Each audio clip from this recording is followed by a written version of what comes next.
tulungagung saiki kaline milih mangidul pranyata wis sirna bebaya banjir taneman ketukulan sakala bisa angling sawah kekale tikel pametune biyen parang romo saiki dadi kutha. Assalamualaikum warahmatullahi wabarakatuh. Hello everyone, how are you doing today? I hope you're doing good and have a great day.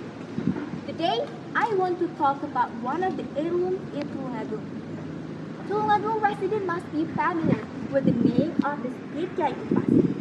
It is one of the identity heirlooms in Tulungagung and is believed to be able to resist flooding and maintain the tranquility of Tulungagung.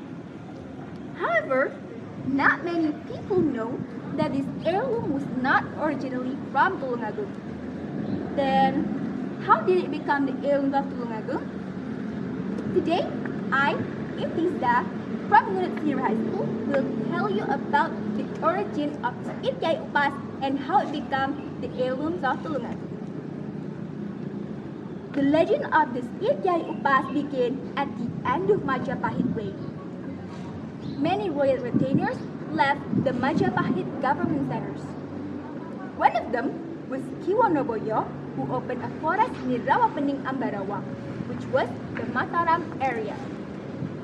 One day, Kyai intended to hold a clean village event. Many cooks and residents helped in the activity, including young girls. There was one virgin girl who forgot to bring a knife. She came to Kyai as a host, intending to borrow a knife. Oh, Kyai, can I borrow my knife? I forgot to bring mine. I need knife to help in the kitchen. Why did you ask me, young girl? I have a knife, but it's not a regular knife. This knife is an heirloom. Okay, you can borrow this knife, but with one condition. Never put this knife on your lap because this knife is an heirloom. It was the fate of the power. The girl who had forgotten Kyai's message put the knife on her lap. Suddenly, a magic happened.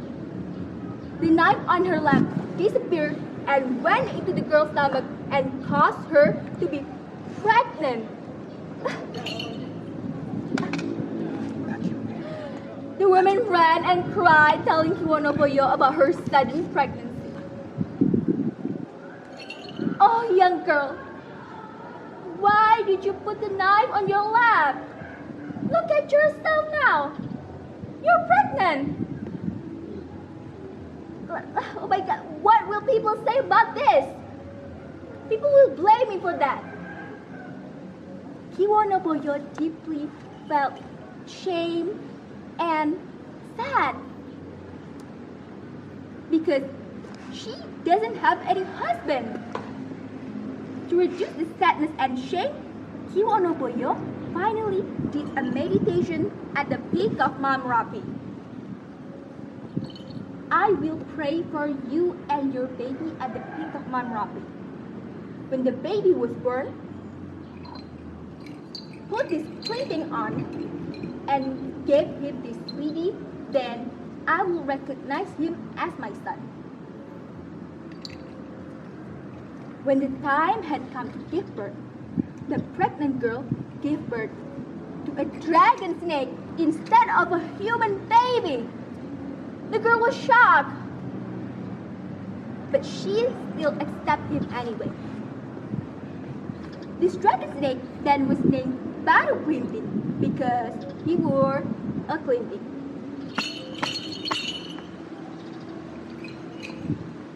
Many years passed. Baru Clinting grew into an adult and he wanted to know about his father. Dear mother, who is my father? All my friends have a father. Who is my father? Dear son, if you want to know who your father is, bring this with you and meet Kyai at the peak of Mount Merapi.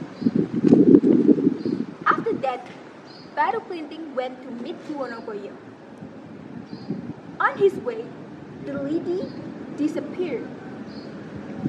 Batu Klinting did find Kiwonoboyo, but because he couldn't show the lady, Kiwonoboyo didn't want to admit him as his son. However, Batu Klinting remained pushy and begged to be recognized as his son.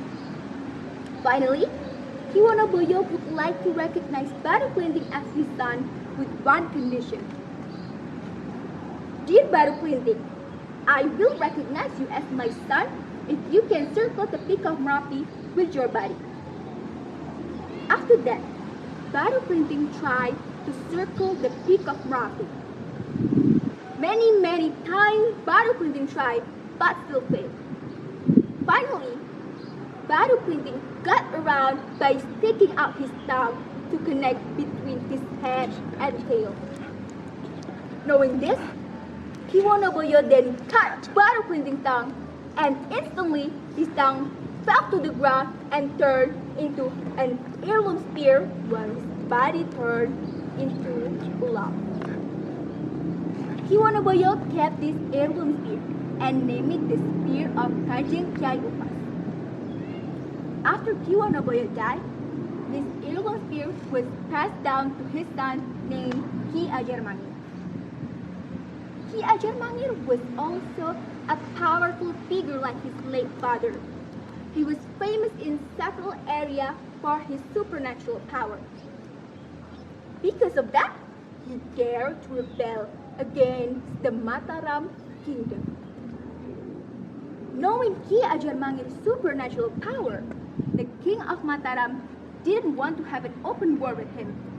He ordered his eldest daughter, Princess Pembayun, to look for Ki Ajarmangir's weakness by becoming a traveling dancer.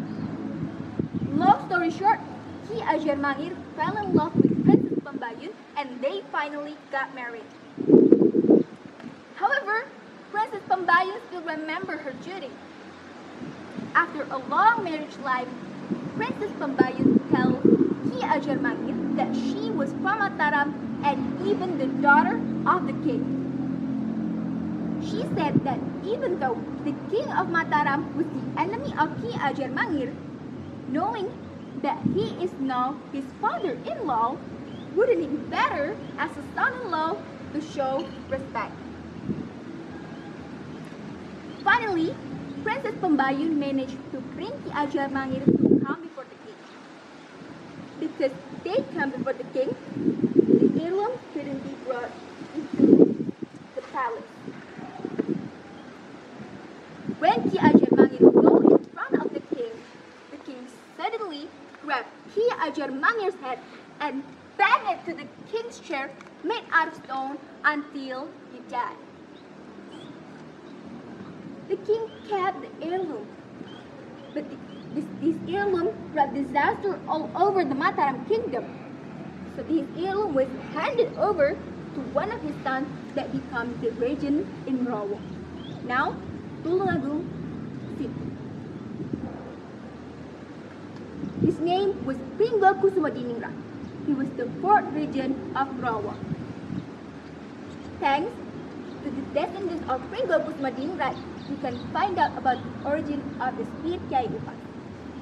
That's all for today's story. I hope you enjoy it. Thank you so much for your attention. Wassalamualaikum warahmatullahi wabarakatuh.